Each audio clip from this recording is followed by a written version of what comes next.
Welcome to Murder and Everything Else. My name is Joy. And my name is Cheryl. Joy and I are two very old friends who love to talk about murder and everything else. Joy, I'm going to tell you something that you already know. And I may have said it before, but I want all of our listeners to know. And then I want to get an amen from anyone out there who feels the same. But I friggin' hate cleaning. Okay? Can I get an amen? No, I really despise it. And one day I received a text from my sister, whom I love so much, and she said, "I'm dusting right now, and I hate it." And I said, "I know," with several exclamation points after it, because it is awful. I said, "I know, because cleaning is awful, because it should be a one and done." You know what I mean? Like it should be one Yeah. and done for at least a while, but the dust comes back after, a few days or whatever. I mean, I wait till I can write my name on top of the dresser with my finger through the dust Oh, because that's fun. That could be like it's like, art projects. well, it's like wash me, when people write wash me on their Right. cars, because it's a futile task. It's like a futile effort. You vacuum and then you track some leaves in, or like I said, you dust, and then a It's few days not futile later it's because futile. if you didn't do it, your house would look like those TikTok videos where it's literally disgusting. Like one of the things that I can't stand is well, there's two things. I can't stand dirty and I can't stand clutter. Well, and there's no clutter in my place. It's just that I know that things haven't been disinfected and all of that. So some of the cleaning is very unsatisfying. Because like you can't tell that the sink has been, scrubbed and sanitized. Do you know what I mean? Only I know that Yeah. I did it. But it's not like anybody's going around here with a black light and, you know, testing how sanitary it is. So sometimes I clean and I'm like, looks the same except for my name written in the dust on top of the dresser. Everything else looks the same, and yet I sweated for 2 hours clean. And I have to break up the cleaning because I don't want to like all of it together. It's just too much. It's too daunting, and I won't want to do it. So Yeah. I have to break up the dusting and then the scrubbing of the sinks in the bathroom and all of that. And then the floors are a Oh, the whole floors. separate task. Well, I'm just here to tell you that I was going to make some like smart ass crack about being super entitled and like so privileged that I don't have to lift a finger to clean my house. But let's face it, I But do you clean did. my house no, I do clean it on the regular in between. Listen, Right. I And have there was a talked, time that you didn't know yeah. before Maria was born, before you knew there was a Maria. But the other the- thing, Cheryl, is, and she has told me that she has clients that they don't touch a thing before Until she comes back. in the 2 weeks that she comes back. And she said, I can tell that you clean your house and do like daily maintenance. She goes, because I have people that don't, and it's a It's disgusting. hot mess. Yeah. Oh, And it God. takes her extra long. Right, right. And also, yeah, like the toilet, you probably want to do that in between, when she No, comes. no, Oh, no. really? No, I just go use a different one. Ah. I'm like, well, this Speaking, shitter's all used up. I'm going to go use the one in the hall. well, some people don't have more than one toilet, so No, I don't have a I got separate. like four.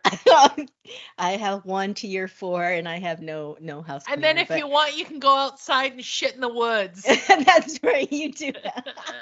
That's another advantage to where And you live. you don't even have to bag it up. Oh But if the gosh. neighbors see you shitting in the woods, they might call the cops. They might. They They might might. not. Depends on which neighbors it is. Some of the neighbors are local, so I don't think it will bother them so much. Or they're out there too. So Yeah, right? They're not even digging a hole. oh man. Anyway, hey, you know what? Shout out to cleaners everywhere. You are Yes. doing God's work. I Oh, mean it. yeah. And Oh, and also for those of you who are paying someone to clean your house, give them a raise. All right? oh You my heard it God. here. Treat them Um well because yeah, that treat is them a very oh well. Anyway, Cheryl, rolling on to updates. I have mm-hmm. a lot of updates today. So let me start with my first one. They Uh-oh. have announced the new Golden Bachelor. His name is Mel Owens. He's from Michigan. He is 67 years old. He played in the NFL for 8 years after college, and then he became an attorney. So go look him up if you don't know who he is. Of course, I didn't know who he was because I don't know anything about football players. But Mm-hmm. I feel like he's very good looking and his hair is all white. So I feel like he fits more the like, the quintessential Golden Bachelor look, but he's Mm-hmm. also super buff. So it's kind of like this dichotomy of being like super buff and ripped, but also with like a completely white hair. So anyway, um, Francoise, make a note of it. yeah, Make a note of friend, it. write it down. Mel Owens. I'm here to tell you I'm gonna watch it. I'm not gonna talk about it on here, but I'm gonna watch it. Um, She might also, she might slip in an update or I two might. or I might three. I might slip in some updates like, you know, whether or not I'm going to put Cheryl's name in for the next bachelorette. Anyway, Only if they've got to start bringing on a little more color. I they just want to do. say They that. need to have some Asian women. They need to have some African American women. They need to have some Hispanic And Latino the no, women. no, I'm talking about the bachelor himself. Let's How get some about some color, native? Yeah, how some about chocolate. no, I mean like for the bachelorette.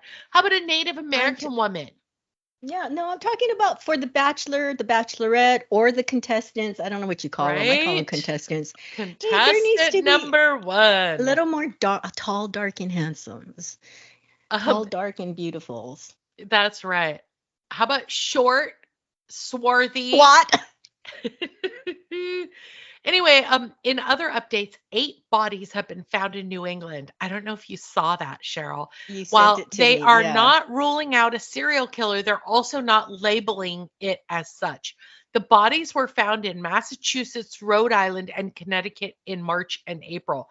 So if you live in that area, please be safe. That's I mean, crazy. that's crazy. I'm sorry. 8 bodies in 2 months in 3 states that are like, these are tiny little states that you can drive across in like 2 hours or It's less. it's scary if it's a serial killer, and it's scary if it's not. That we just there's Right? happens to be 8 separate murders. But remember, I've spoken about that before. That while I was talking about like a missing persons case, and then they find a body and it's not the person they're looking for, and I'm like, oh, Yeah. so there's just someone else's body that you found that Yeah. no one was looking for. I mean, it's crazy.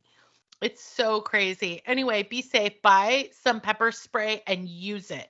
Hmm. And also, finally, in my updates, the Pope died. And he literally died so we watched last Saturday night Conclave because it's been on my list to watch it. And it was a very good movie. It was slow, but it was about the selecting of a new pope. So we knew that it wasn't going to be like hanging Fast and on Furious. wires. Yeah. And like driving fast cars and like lots of sex. Um, and that would have been a different kind of movie. But he literally died the next day. I woke up and I was like, the Pope died. Wow, how Yeah. weird. Oh, How that's crazy that's is weird. that? Right. Yeah, And it that's was kind of also right after JD Vance visited him. mm, So that also are is a there little bit like, I don't know. conspiracies? Well, I don't know about you, but Just kidding. I wouldn't want that to be like a Your thing last, that yeah, was like, well, I went to go see the Pope and then he died. and I had a conversation with him. And then within like the next several hours, he was dead. Like that just, I feel like that's really bad news. But anyway, Right. So, Cheryl, do you have any updates? I do. And actually, you told me about this because I haven't followed her. I haven't followed her second trial that she represented herself in. But Lori Vallow Daybell, she was convicted of conspiring to kill her estranged husband. Um, Jurors found her guilty after deliberating for about 3 hours, and she faces another possible life sentence on top of the three she is already serving in Idaho. So, Wow. yeah, because you remember she killed her kids. Um, Yeah, that's just crazy. yeah, so Remember, she like was a doomsday predict. We did an episode on it, guys, if yeah, you want to you gotta listen to it. check it out. But she believed that they had been taken over by like evil spirits, And became zombies. zombies. So Yeah. anyway, Lori, I hope that we never have to hear about you anymore. Just go serve your 4 life sentences because that's what you Right. deserve. Well, speaking of zombies, I have a shout out today for ibuprofen. I have been sick since, well, it doesn't mean anything to you listening out there, but I've been sick for 3 days, running a fever off and on. And so every 6 hours, I'm taking ibuprofen, which has helped with my body aches and my chills and my fever. Mhm. And I just want to know, what did the people in the covered wagons do when they got a fever? Like, it's like I could just go to bed and sip water and take my ibuprofen and like go in and out of consciousness and suck on my cough drops. But what do you do if you have to get up the next day, or like the pilgrims on the whatever, the Nina and the Pinta and the Santa Maria? What were they doing when they got a fever? They were roughing. That's what you call roughing it. They also did not have the internet where they could shop online while Yeah, they were sick. but how did they get better? I mean, it I took had me with that medicine, it took me 3 days to stop spiking a fever. Cuz like even though you take the medicine, your fever still comes back. But imagine being on a ship, so you'd have to let the infection or whatever, the fever run its course. So for 2 to 3 weeks, which probably only gets you like 5 miles down the road, you mean to tell me you're going to be walking next to the covered wagon for like 12 to 16 hours a day going, ha, yeah, yeah. All the while, all the while you're running a fever. I mean, I would have been dead the first day. well, I think that they don't know what they don't have. You know what I mean? They don't. That's just what they were dealing Cheryl, with. It's not like they're I'm, like, geez, I hope that they would come up with something that I could just swallow and make, that's what they had oh was my walking next to God. the covered wagon in the sun and the heat and having to deal with the fever. I mean, they didn't have I no way better, can't, right? I can't even imagine. It's not like being trapped in the bottom of like the Nina or the Pinta or the Santa Maria, especially with like the seasickness and you're laying on wet planks of wood. How are you going to deal with having a flu? Yeah, this I you would have don't. just I would have jumped overboard. I'd have put myself out of my misery. And So awful. maybe that's what they did. Maybe there Yeah, was a lot of suicide back then. I think there was. They're like, "Oh, we're going to be walking for the next 3 years to California." I'm dead. Like I I am just wouldn't dead. even I'd be like, where do I unsign my name? I'm going to stay here with uncle and auntie. Anyway, Cheryl, you got any shout outs? I do. So, do you remember when we were talking about, I don't know what we were talking about, but you said that truckers, these long haul truckers are known to have dogs with them because they're Yeah. on the road for a long time and it's good companionship, right? Yeah. So, and you know how much I love dogs. So one day I was driving and there was a delivery truck in front of me and then he merged over to the lane next to me and then he stopped at the stoplight and then I came up on the side of him and I turned to look at this truck driver, this beefy, like very rugged looking truck driver, and sitting in his lap looking out the window was a little chihuahua, a little Aw. black and white chihuahua. It was so, oh my God, it just made my So heart cute. melt. It was such a sweet image. It was so cute. The Chihuahua was so tiny. Have you ever seen these big guys walking these tiny little dogs? And I always think it's probably the girlfriend's dog, but it could be theirs. But anyway, it was so sweet pulling up next to this truck driver, and he had this tiny little Chihuahua looking out the front, the driver's side. So it was in his lap. Anyway, that just made my day. It was so cute. Our neighbors sometimes walk their daughter's chihuahua, and it's like one of those teacup chihuahuas. Oh my That gosh. thing is like literally it's like a it Hamster? l- yeah, it looks like a hamster with longer legs. It's Mm-hmm. crazy. It's so Yeah, tiny. so Anyway, cute. it barks, it acts very ferocious. It's pretty funny. Oh yeah. Anyway, guys, this week, surprise, surprise, we're back with more murder. Good And one. Cheryl, being our murder aficionado, has something that's going to just really check all the murder boxes that you have. It's gonna give you nightmares, and I apologize now. But remember that on our last murder, I said I have to play fair, right? Mothers are not the only parents that killed their own children. So today we are going to talk about a father that was convicted and guilty of murdering his son. So just I want to say that up front because if this is too much for you, you can wait till next week's episode. I Huh. know this, but you Nah, can't, just Joy. listen to it anyway. Joy, but you're being held captive. I'm I sorry. am. Because this video of this treadmill abuse was all over the internet. And I asked you about it, and you were like, nope, haven't seen it, don't want to hear about it. But I'm sorry, you're going to hear about it today.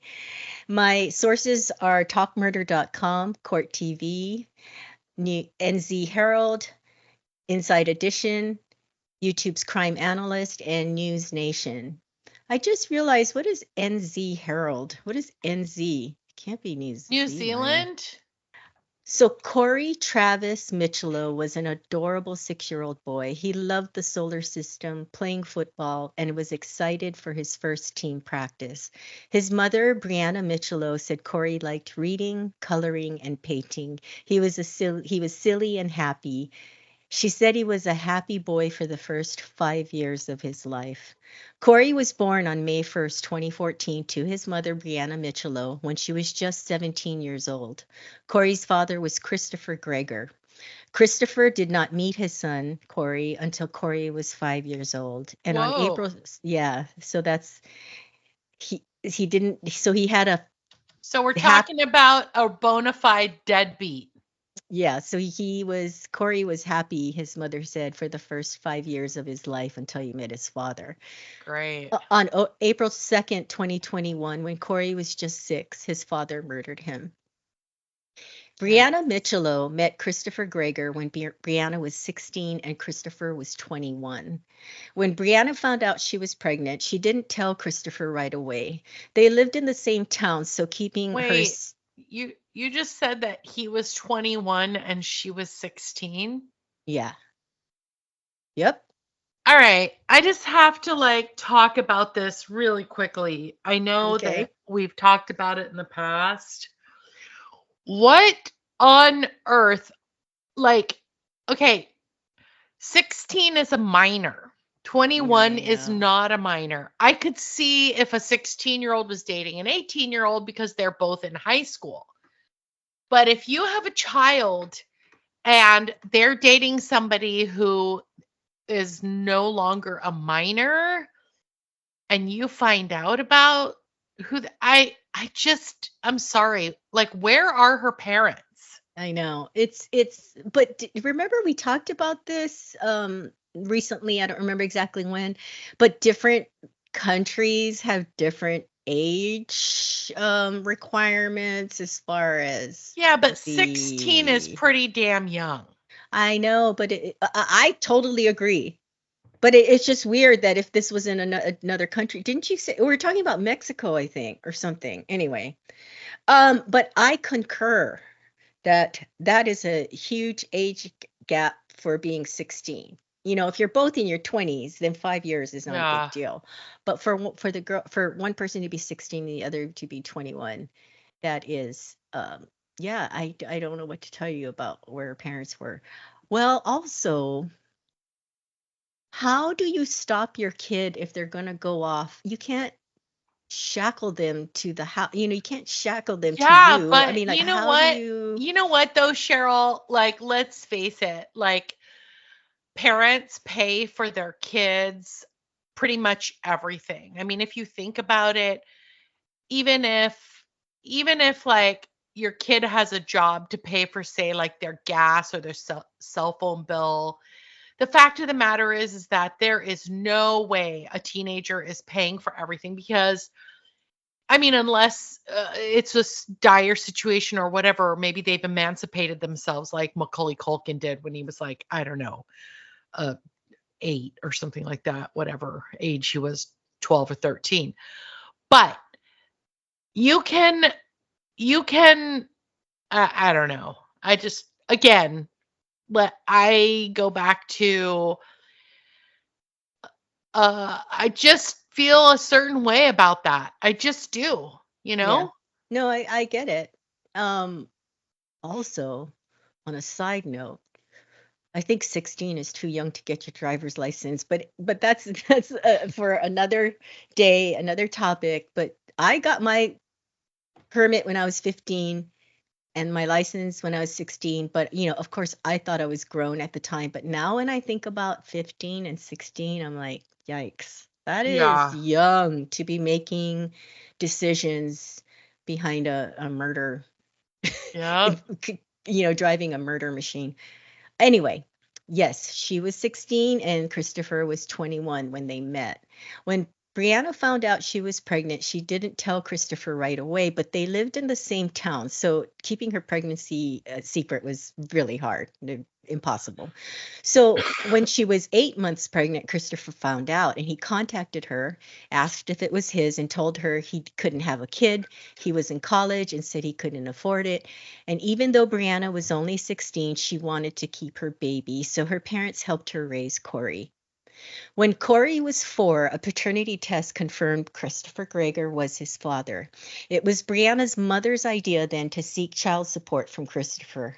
At one point, Brianna Micciolo lost visitation rights because of drug problems. Brianna acknowledged her bout with drug addiction, and her visitation rights were restored after she sought treatment to get sober. On October 28, 2020, Christopher was granted joint custody with Brianna. Christopher was deemed to be the resident parent, meaning Corey lived with him and Brianna was given visitation rights.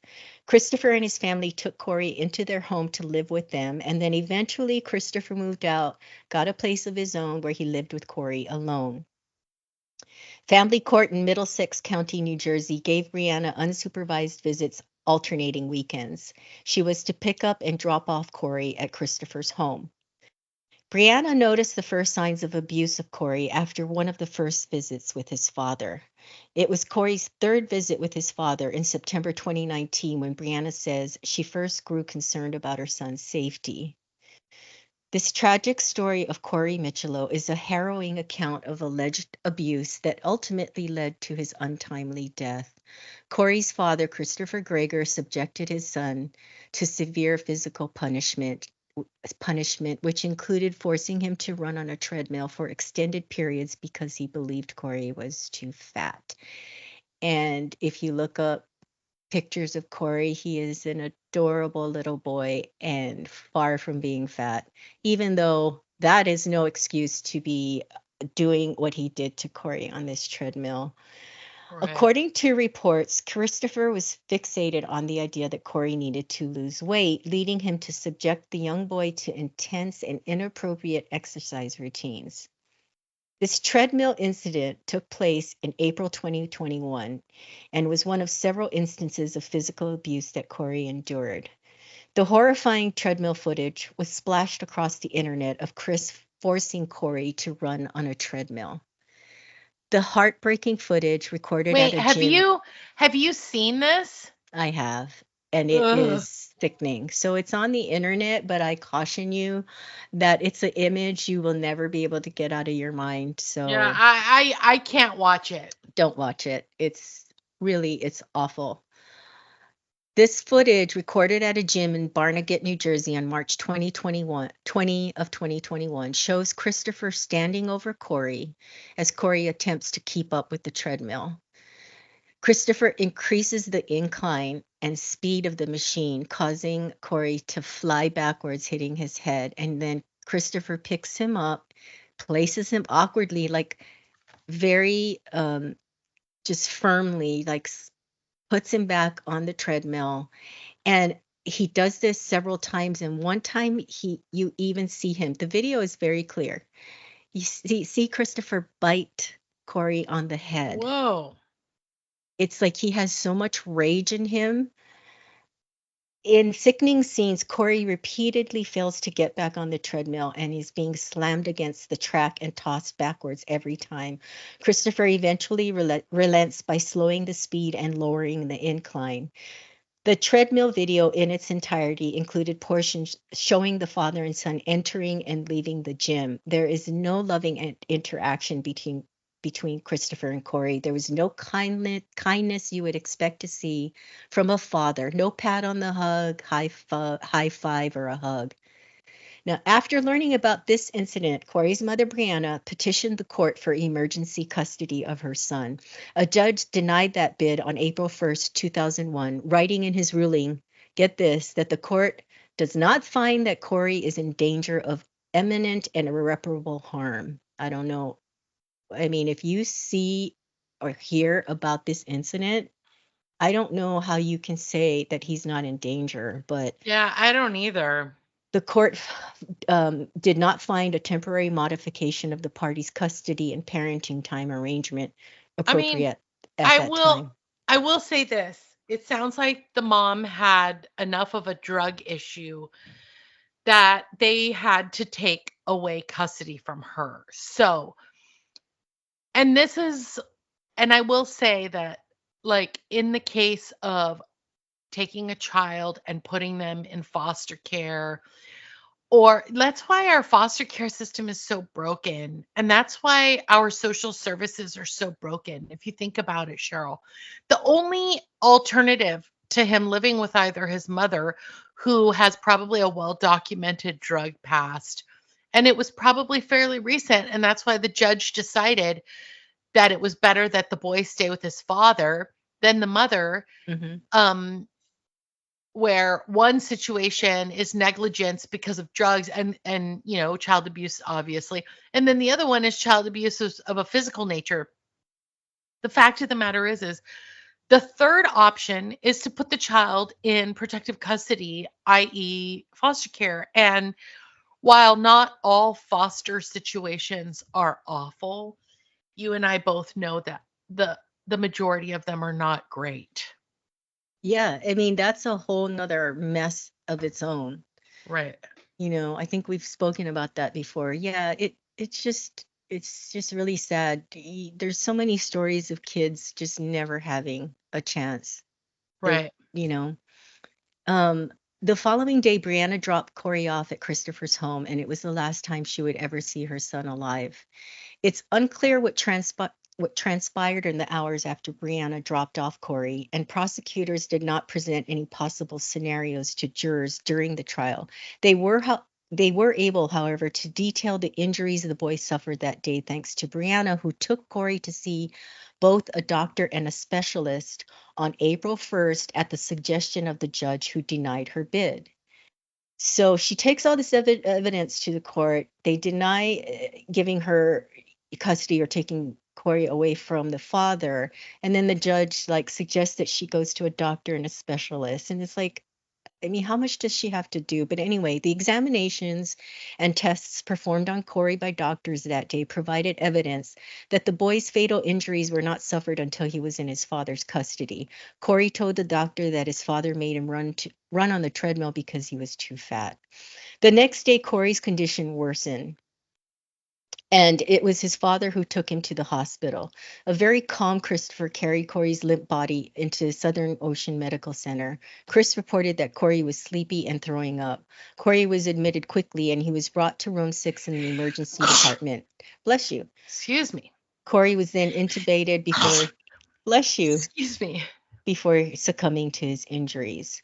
An initial autopsy completed after Corey's April 2nd death revealed intensive bruising to the little boy's body, giving the cause of death as blunt force injuries, contusions to the heart and liver, acute inflammation, and sepsis. The prosecutor argued Gregor inflicted the blunt force injuries on his son to punish him because his mother was 14 hours late bringing him home. And ironically, she was late because she was at the hospital having Corey examined. It was just it was just a perfect storm of it was just a perfect storm of tragedy. She gets denied, right, the petition to have Corey removed from his father's custody. She's told to go to the hospital and have Corey examined so that it can be documented further. And then because she took Corey to the hospital and it took a while, she was 14 hours late bringing him back home, and Christopher was pissed off. And so the accusation and the theory is that he abused him that night because he was angry at Brianna. Because and there's other stories like that, right? Of people doing things to the children to hurt the mother or father, which is just awful. So Ocean County Medical Examiner Dr. Dante Ragusa eventually Well, reported. and let me just stop you really Mhm. quickly. Yeah, Remember, he doesn't even know this man before he's 5. I know it's So, awful. And now like, he's forced to go and live with this yeah, and stranger. now he has to go live with this stranger who has serious anger issues. Like, come on, give Yeah, me a it break. Like, talk about trauma. I mean, this little boy has, been through so much trauma. yeah, and Christopher just wants to take all his anger out on Brianna. And what better way, right, to hurt her than to hurt their son? Um, Ocean County Examiner Dr. Dante Ragusa eventually recorded his findings as undetermined, but a review of the case by Dr. Thomas Andrew in September of 2021 discovered that laceration on Corey's heart and ruled the death a homicide, leading to Christopher Gregor being arrested and charged in March of 2022. Yay! Let's let's Brianna, let's lock him up. yeah, Brianna Micciolo wept as she viewed the confronting video in court, but Christopher's lawyer told jurors he did not care whether they liked his client after they viewed it. And I'm talking about the treadmill incident. They played it in court, and the defense attorney told the jurors, "You're not going to like him," referring to Christopher, "and I don't care that you don't like him. You'll be horrified and mortified by this video. Evidence you will see of Corey's death had nothing to do with the treadmill," he said. He argued the boy's death was due to sepsis and not abuse suffered at the hands of his father. But prosecutors were able to show Christopher dropping Corey off at the hospital and then abandoning his son to flee the state. And then, in a cruel twist, he told Brianna that her son was in the hospital, but did not tell her which hospital. So God. she is frantically looking for her son. After a 4-week trial and nearly 3.5 years since Corey's death, a jury found Christopher Gregor guilty of child endangerment and manslaughter. Gregor was initially charged with murder. However, the jury found him guilty of the lesser included offense of aggravated manslaughter. Christopher Gregor was also found guilty of endangering the welfare of a child. At the sentencing hearing, Judge Guy Ryan noted that he had received hundreds of letters from people around the country to weigh in on the sentence because, like I said, this treadmill video was splashed across the internet. Judge Ryan sentenced Christopher to 20 years for manslaughter and 5 years for child endangerment. Christopher must serve the sentences consecutively, meaning he must serve the endangerment sentence before the clock starts for his time on the manslaughter sentence for a total of 25 years. Prosecutors had asked for the maximum possible sentence of 40 years, but Christopher's limited criminal history made him ineligible, which Let me just ask you this. Do his parents have any, like, are they questioned on the stand? Did they have any? Hmm. Did they weigh in? I mean, did they seem like crazy people? Um, yeah, they did have to testify, and I think his mother was very protective of him, and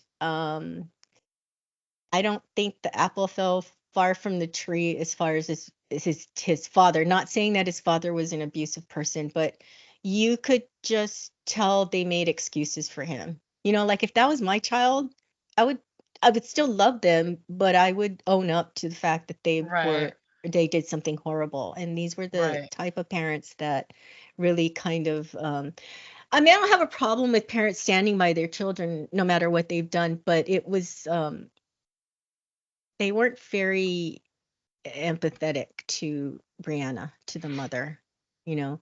right. Um, the other thing I wanted to say was, I love consecutive sentences. I hate concurrent. I don't even know Yeah, I why. don't know. There's got to be a reason why some people, or maybe it's the state that you're charged in, or maybe there is some statute of limitation, but I don't understand concurrent. Yeah, I don't either. Like I just if you're found guilty of several charges, found Hmm. guilty, you should do the time for each of those charges. I don't know why they're sometimes lumped together in a concurrent um sentence, serving of the sentence, but I'm glad to say it was consecutive in this case. The other issue I have is just because you don't have a criminal past does not mean you should not do the time that is appropriate for the crime. Right. This boy died, you know, at Yeah. the hands of his father. To have a laceration to your heart and liver, he must have hit him so hard that just makes me want to cry just thinking about this little boy's body. And he had no choice in this to live with his father. So he lived happily for 5 years, and then a year after that was dead. You know, Well, we um, we don't know if it was happy because remember his mom had like a drug history, so who knows? I guess I don't understand. Like I just don't understand a system that has all these loopholes where a child like this would slip through the cracks. you know, Like, why it's didn't the grandparents come forward and try to take custody? And, if the grandparents knew their son had anger issues or, you know, violent tendencies, why would they allow their son? You know what I mean? I just don't get it. I believe the parents were those types of parents. They're sort of like Stephen Stearns, from the Madeline Soto case, Yeah. where the parents I mean, they know the son did something wrong, but they're still no. I mean, it's hard. I know parents are going to stand by their children. I don't have children, so I don't know, but I would think that I'm going to love them unconditionally. But it seemed to me that they were also protecting him and making excuses. So, Well, uh, here's what I will say as a parent, because I am a parent. Um, I I also know the difference between committing a crime and not committing a crime. So, if one of my children committed a crime that warranted a sentence in prison, I'm still going to love my child. I mean, that's mhm, still my child, but that doesn't mean that I'm going to be in agreement that or conceal, like we've talked about the Brian Landry, Gabby Petito mhm, situation, mm, where I'm going to basically like lie or cheat or, conceal so that my conceal, child, yeah. yeah, so that my child can get away. Yeah, I'm sure it's very, very upsetting, but it's also, he killed his girlfriend, so I mean, they were going to catch up with him eventually. Yeah, it's you have to watch the Netflix special, the latest one, because there's footage that had never been seen from the cops going to the Laundrie's house. So it's if you guys haven't watched it, and I think you and I might talk about it, right? We might do a Yeah, we episode might on do that an episode on it if I can, like, if I'm you can feeling stomach it. nauseous right now, so I might have to wait. Okay, well, we'll put a pin in it. So, in the wake of her son's death, Brianna Micciolo filed a wrongful death suit against the state of New Jersey Department of Child Protection and Permanency, also known as the DCPP. She alleges in her civil suit that her son Corey might still be alive had the agency and caseworkers adequately, properly, and fully investigated the reports of abuse she made concerning her son and his father. Brianna said the lawsuit will not bring my son back, but it will hold DCPP accountable for him losing his life to a monster. They had an obligation to protect my son. They didn't do that. They are at fault for my son's death, as well as the person who physically murdered him. Corey had come home with a busted lip and swollen face, but neither he nor his father would say what happened. Brianna says she took pictures of Corey's injuries and submitted them along with the little information she could gather to DCPP. From that point on, whenever Corey came home injured, Brianna said she documented the injuries and reported them to DCPP. Oh, God. She estimated Okay. Hold on. She estimates that she made over 100 calls to DCPP in 18 months and filed multiple complaints alleging that Christopher had been beating their son. Okay. So, you know what? Hands down, DCPP is definitely at fault here. Like, I obviously the know. father because he killed his child, but also over 100 calls. Come Yep. on. They just didn't follow up. They just And didn't follow up on that. yeah, I it That's uh, sickening.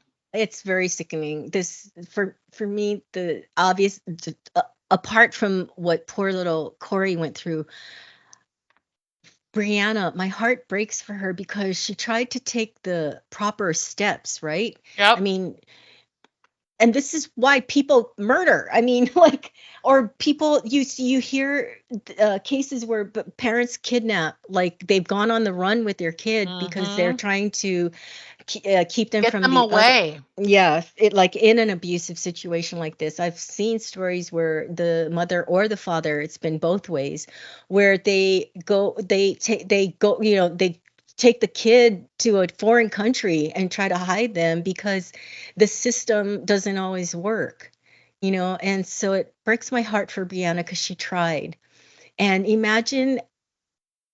I can't even imagine knowing that your son is being abused and having to turn him over to the person abusing him Yeah, every that's week. horrible. I don't even Makes know me how. sick to my stomach. That's why I can understand people who go on the run in these situations, Oh yeah, or where you. people who like if Brianna had bought a gun and gone over to pick up her son and waited until he was in the car and then gone and shot the dad. I mean, Yeah. I also know why people take extreme measures because the fact of the Mm-hmm. matter is that Brianna probably figured, hey, I'll go to prison for the rest of my life, but at least Corey doesn't ever have to live with his dad again. Right. Exactly. I So mean, obviously, I mean, I'm not condoning that anybody do that, but I will but you can say understand. desperation creates desperate situations and desperate people. Yeah. I mean, she tried going through the system and it failed her. You Yep. know, it makes me sick to my stomach just envisioning seeing Corey with all these injuries and then having to turn him back over to the person Well, you doing heard it. it. You heard it here, folks. It makes her sick to her stomach, and she's the murder specialist. Yes. Yeah. No, some things do make me sick I'm to my sick to stomach. my Other than, stomach because I've been sick and I ate spicy peppers. yeah, she and Taco Bell and Yeah. donuts and what was Yeah. on the menu. This is Spicy Cheetos. Why is Joy. it that whenever I'm sick, I just crave the worst Junk possible food. stuff? Do not hire Joy as a nutritionist, folks, Yeah, because when she's don't do sick, it. she likes to eat Taco Bell and donuts. Ugh, yummy. So, this is the other thing. When DCPP sent caseworkers to speak with Corey about the abuse claims while he was at his father's house, he spoke.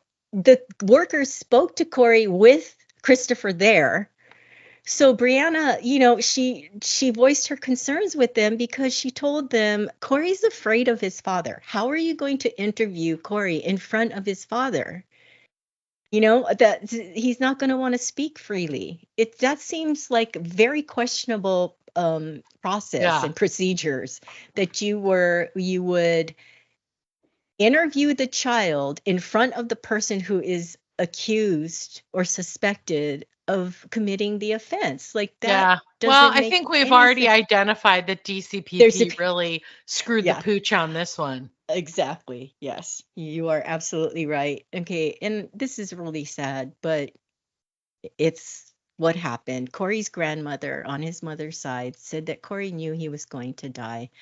The Sunday before his death, she undressed him for a bath and said he was covered in bruises in various states of healing.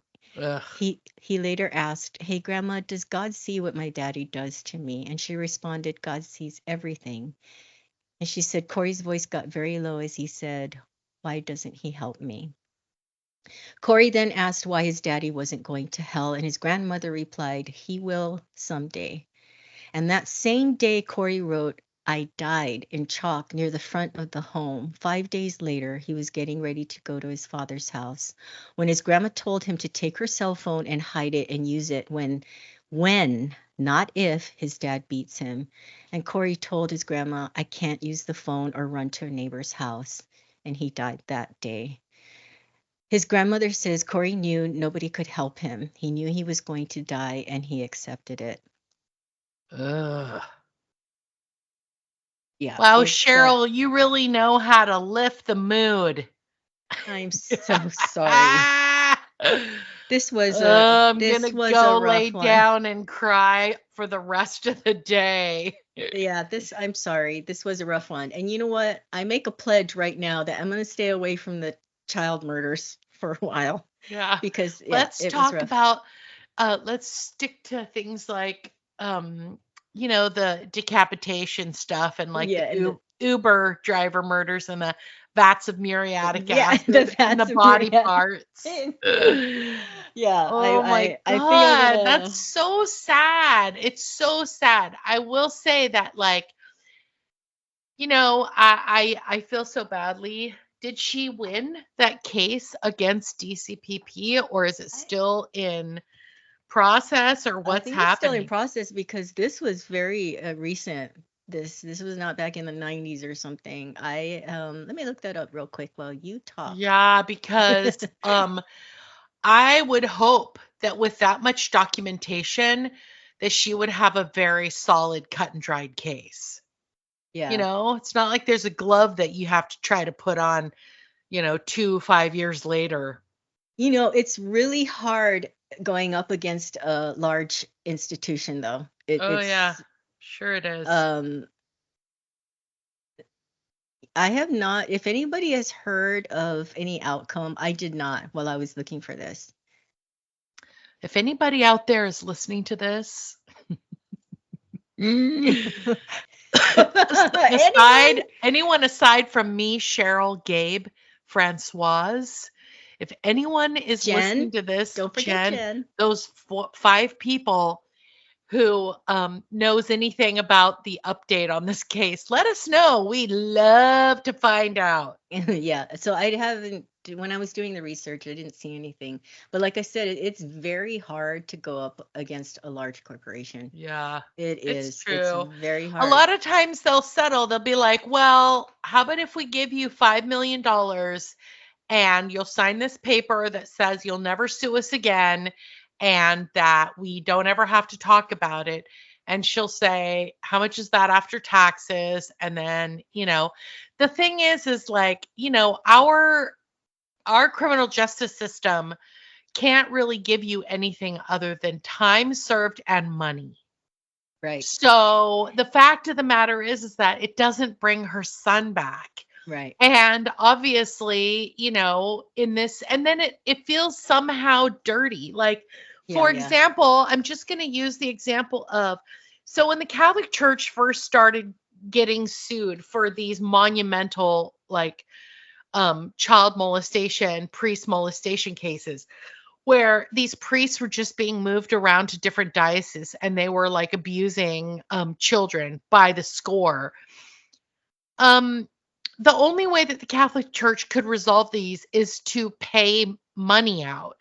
I don't know Right. how much money they have left, but the fact of the matter is that a lot of the victims of these people, of these priests, they felt like the money was dirty or tainted. Right. Their entire life was destroyed because remember, they can never reverse what happened to them. Right. And all they've been given is a lump sum of money. So this is the money that was given to me by way of we're sorry that we ruined your life, you know? Mm-hmm. Yeah. It doesn't, and I have to be honest, it doesn't take away what happened to the No. person. And also, what are you going to do with that money? Like, Right. are you going to just keep, like, are you going to go on a bender? Are you going to like redo your kitchen? I mean, it Right. I know. It's feels, not it like you're gonna go out and celebrate with the money. Right. Yeah. It It's yeah. feels dirty. It feels like Yeah. it's dirty money. And I think that, in this situation, it's like, even if they settled with her, I mean, again, it doesn't bring her child back. No. And And it it's doesn't erase the fact that she contacted them over 100 times exactly. and they didn't do anything with it. So it's just like, there's no, it's not a good way to fix the situation. It's not retribution for what No, happened. it's not. And but this, It's but like a nothing burger. It's like, okay, so I got some money. Now what do I do? right. Her life is forever altered because of this. She's, poor. I hope that she like went on and had a nice, partner in life and somebody who was not this, you know, piece of garbage that she got pregnant from when she was 16, you Mm-hmm. know, and that maybe she had some more children with somebody who was nice, and deserving of her love and affection and vice versa. Well, yeah, it's such a hard call because the money isn't going to, it's not going to reverse what happened, Right. but it's the only, it's, she has to do something, right? I Right. mean, because when something that horrible happens and it's the incompetency or whatever of the organization, you want to make a statement, right? And the only way she can do it is by filing a lawsuit. But you're absolutely right. The money is not going to do anything. It's just so frustrating. I can't Well, and imagine. then you have families like the Turpins who both parents go to prison and they had so many children they didn't know what to do with them. And then they're routinely abusing them and locking them up and chaining them in cages, not feeding them, starving them to death. And then those kids get all put in like protective custody where they split the family up, blah, blah, blah. And then they're re traumatized by their foster families. Oh I my mean, God, so that's it's, if you so. think about it, it's like, I'm sorry, but it is an entirely broken system. And anyone who says it's not, again, I'm sure that there are good people out there who are, providing care for other people's children in these situations and good foster parents. But unfortunately, they're not all good, just like this situation with this guy, obviously I really question, the judge. I, Yeah, there's so much. There's so many. The system failed her so many times. Failed her and well, Corey so many times at so many different, intervals. It's, but you're right. The system is so broken. I wonder, uh, I wonder if there's not enough funding. Do they not have enough people? Do they not have enough field officer or whatever they're called that go and investigate, or is there too much on their plates that they can't do a thorough, you know what I mean? Like I don't know. It's I just don't know. so maddening that Your guess is as good as mine. that's what they were supposed to do, was protect this child. And and it's not like there was one incident. That, Yeah, yeah, so I don't know. It's just freaking heartbreaking. it really is. It really is. Boy, Cheryl, you know how to, like I said, you really know how to bring it down. Woo! Bam, bam, bam. Yeah. Like I Anyway, said, I'll stay away from the child murderers yeah. for a while because that was a doozy. If you're not crying right now, if you're listening to this and you're not crying, that's a real crime. But you know what else is a crime? What's that, Joy? That we are out of time.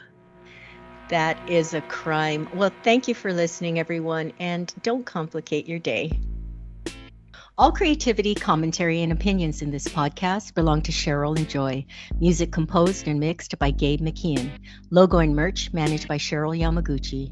Podcast editing, advertising, and social media managed by Joy McKeon. Legal representation provided by John Bojezic. Please like, subscribe, follow, and listen. You can listen to us on Spotify, Apple Podcast, Audible.com, Amazon Music, YouTube, and iHeartRadio. And remember, you can find us on Instagram and TikTok, or you can email us at murderandeverythingelse@gmail.com. Bye, fishes.